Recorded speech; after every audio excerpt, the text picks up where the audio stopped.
సత్యమూర్తి గారు ఈ యొక్క ఆడియో ఒకసారి వినిపిస్తాను సార్. దీని మీద మీ యొక్క అభిప్రాయం చెప్పండి. 4 గోడల మధ్య నేను బైబిల్ చదువుతాను.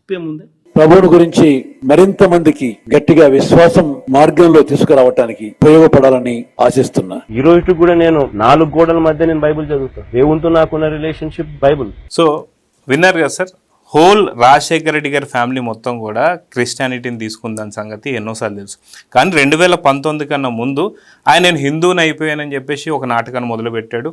తర్వాత మళ్ళీ మొన్న ఈ మధ్య మనం చూసుకుంటే ఇందాక నేను ఒకసారి వినిపించినట్టుగా నేను 4 గోడల మధ్య బైబుల్ చదువుకున్న మొన్న మధ్య చెప్పిన తర్వాత కూడా ఈరోజు ఇలాంటి వేషాలు వేయడం అనేది ఎలా చూడాలంటారు? జగన్మోహన్ రెడ్డి 4వ తరం క్రిస్టియన్.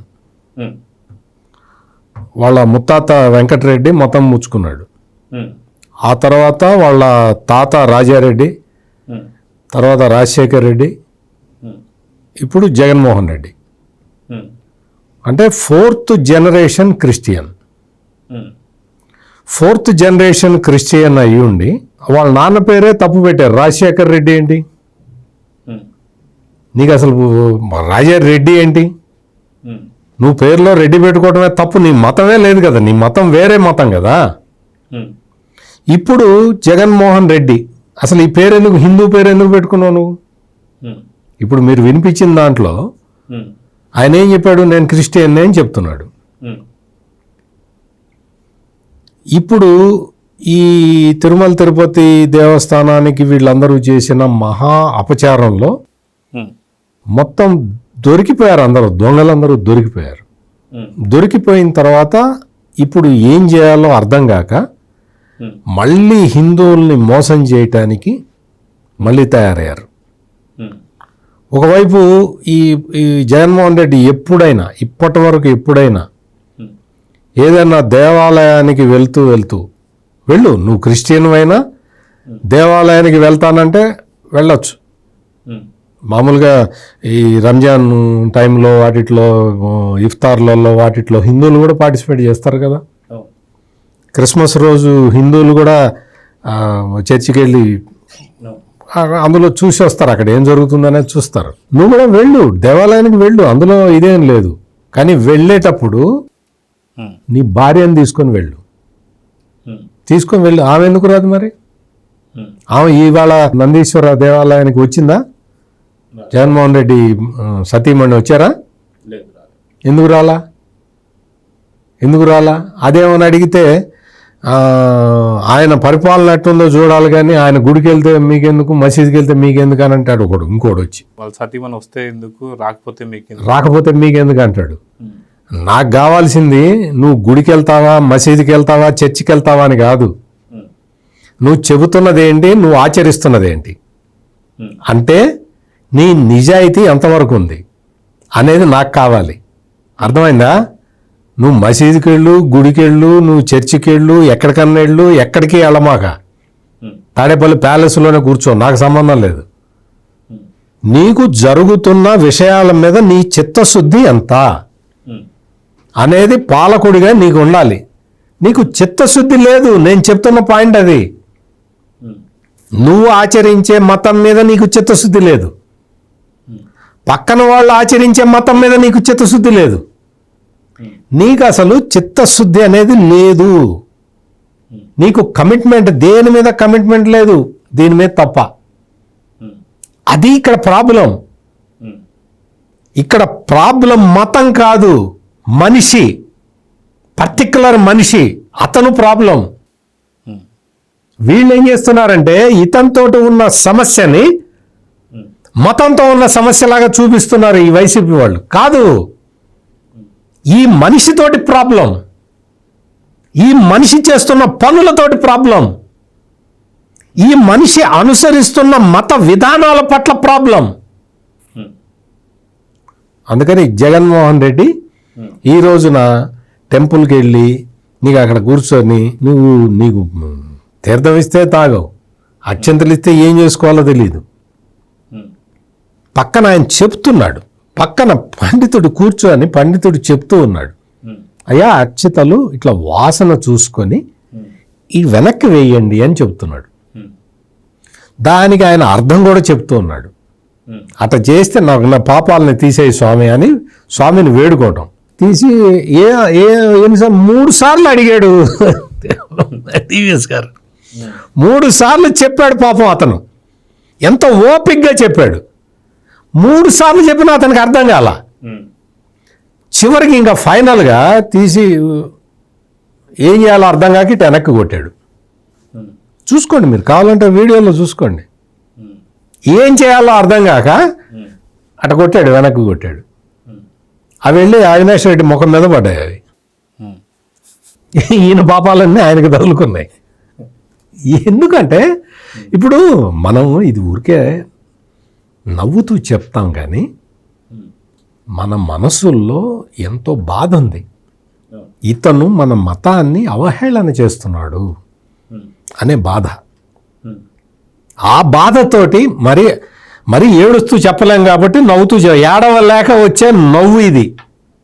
అంతకు మించి ఇదేమి జోక్గా ఏం చెప్పట్లా. ఇంకొక ఆయన ఉన్నాడు, ఈయన శిష్యుడు భూమన కరుణాకర్ రెడ్డి. నిన్నటి నుంచి ఒకటే మొదలు పెట్టేశాడు. నా కూతురు పెళ్ళి నేను హిందూ దీంట్లో చేశాను, దానికి బాలకృష్ణ వచ్చాడు చూడు అని ఫోటోలు పెడుతున్నాడు. నీ కర్మట గాలింది. నేను చెప్తున్నా, నీ కర్మట గాలింది. నీ కూతురు పెళ్ళి ఏ మత ఆచారాల ప్రకారం చేశావు అని నువ్వు నిరూపించుకోవాల్సిన కర్మలకు నువ్వు వచ్చావు అంటే అదే ప్రారబ్ధం అంటారు దాన్ని.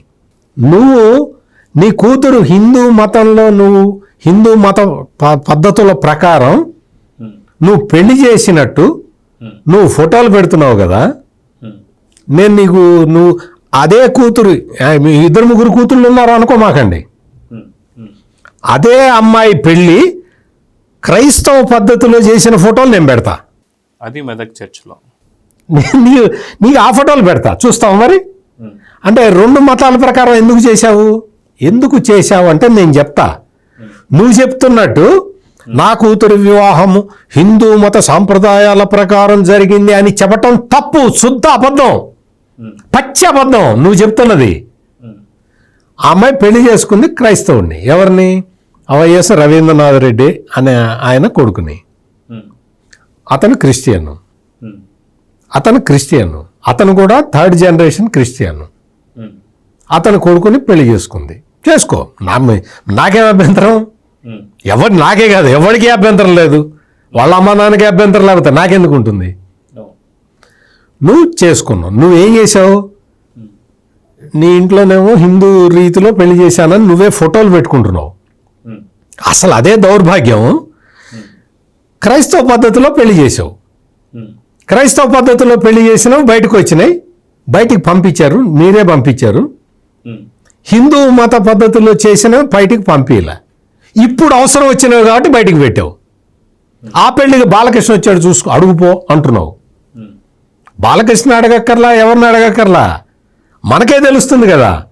తప్పు చేసి దొరికిపోయావు, ఇప్పుడు పాత ఫోటోలన్నీ బయట పెడుతున్నావు. నువ్వు క్రైస్తవ పద్ధతిలో నీ కూతురు వివాహాన్ని చేశావా, చేయలేదా? ఎందుకు సార్ ఆ వీడియోలు అవన్నీ వచ్చాయి? వైఎస్ జగన్మోహన్ రెడ్డి వచ్చినటువంటి వీడియోలు కూడా దొరికాయి కదా సార్. ప్రార్థనలు చేసినవి అన్నీ ఉన్నాయి అందులో. మరి ఆ అమ్మాయి క్రైస్తవ ఆ డ్రెస్ ఉంటుంది కదా, అది వేసుకున్నది ఉన్నది, అన్నీ ఉన్నాయి అక్కడ వాళ్ళు ఉన్నారు, పెళ్లి చేయించే క్రైస్తవ మత పెద్దలు ఉన్నారు, వాళ్ళు చేయించారు, దాని ప్రకారమే చేశారు. చివరికి పెళ్ళంతా అయిపోయిన తర్వాత ఆమెను అన్నారు, అన్నీ చేశారు కదా. నేను అనేది ఏంటంటే, అంటే నేను ఇక్కడ చెప్తున్న ఇదేంటంటే, జగన్మోహన్ రెడ్డి ఎట్లయితే నాటకాలు ఆడుతున్నాడో, ఈ భూమన కరుణాకర్ రెడ్డి ఇప్పుడు మళ్ళీ కొత్త నాటకం మొదలుపెట్టాడు. నా కూతురు పెళ్ళి హిందూ పద్ధతిలో జరిగింది, నువ్వు క్రైస్తవ పద్ధతిలో కూడా చేశావు, హిందూ పద్ధతిలో చేశానని చెప్తున్నావు. నీ కూతురు పెళ్ళి ఎలా, ఆ అమ్మాయి పెళ్ళి అయ్యి కూడా చాలా రోజులు అయినట్టుంది, చాలా సంవత్సరాలు అయినట్టుంది. ఇప్పుడు వచ్చి నువ్వు ఆ వివరణ ఇచ్చుకుంటున్నావంటేనే అది నీ దిక్కుమాలిన తనానికి నిదర్శనం. నీకు అంత దిక్కుమాలిన తనం నీకు వచ్చింది. నీకు జగన్మోహన్ రెడ్డితో తిరిగి నువ్వు వెంకటేశ్వర స్వామికి ద్రోహం చేసిన కారణంగా నీ కుటుంబానికి సంబంధించిన వివరాలని నువ్వు పబ్లిక్లో చెప్పుకోవాల్సిన దుస్థితిలోకి వచ్చావు నువ్వు. ఇదే కర్మ ప్రారంధం అంటే. ఇంకొక అతను ఉన్నాడు, సోషల్ మీడియా యాక్టివిస్టు, వైసీపీకి సంబంధించిన అతను, భూమన కరుణాకర్ రెడ్డి డాక్టర్ మ్యారేజీకి శుభలేఖ అతని పార్టీ అతను భూమన కరుణాకర్ రెడ్డికి రిలేటివ్ కాదు, ఏం కాదు. అతను భూమన కరుణాకర్ రెడ్డి ఆ మ్యారేజ్ కార్డు పెట్టి, చూసారా దీని మీద వెంకటేశ్వర స్వామి బొమ్మ ఉంది అని ప్రచారం చేస్తాడు. నీకు ఎట్టొచ్చింది కార్డు అంటే పార్టీ లైన్ తీసుకుందా? పార్టీ లైన్ తీసుకొని ప్రచారం చేస్తున్నారా? మీరు ఎంత హిందువులని మోసం చేసి, వెంకటేశ్వర స్వామిని చీటింగ్ చేసి, అందులో నీకు అన్ని మొత్తం అన్ని అవన్నీ టాయిలెట్ క్లీనర్లు వేసి నెయ్యి తయారు చేసి, కృత్రిమ నెయ్యి, రసాయనాలతో కూడిన నెయ్యి తయారు చేసి స్వామివారికి నైవేద్యం పెట్టినప్పుడు నువ్వు హిందువు అయితే, నీ కూతురు పెళ్లి హిందూ రీతిలో చేసినట్టయితే, ఈ రోజున జగన్మోహన్ రెడ్డి వచ్చి ఆ నందీశ్వర ఆలయంలో పూజలు చేయటం అదొక చిత్తశుద్ధితో చేసింది అయితే, కల్తీ నెయ్యి, కెమికల్ నెయ్యి తీసుకొచ్చి వెంకటేశ్వర స్వామికి పెడతావా కరుణాకర్ రెడ్డి, జగన్మోహన్ రెడ్డి? చెప్పండి మీరు, అది చెప్పాలి మీరు. అంతేగాని ఈ రోజున నేను పంచ కట్టుకున్నాను, నామాలు పెట్టుకున్నాను, నామాలు పంచ భౌతిక దేహానికి మాత్రమే. నీ మనసు కుట్రపూరితం, కుళ్ళు భరితం. Please subscribe to Leo News for more videos.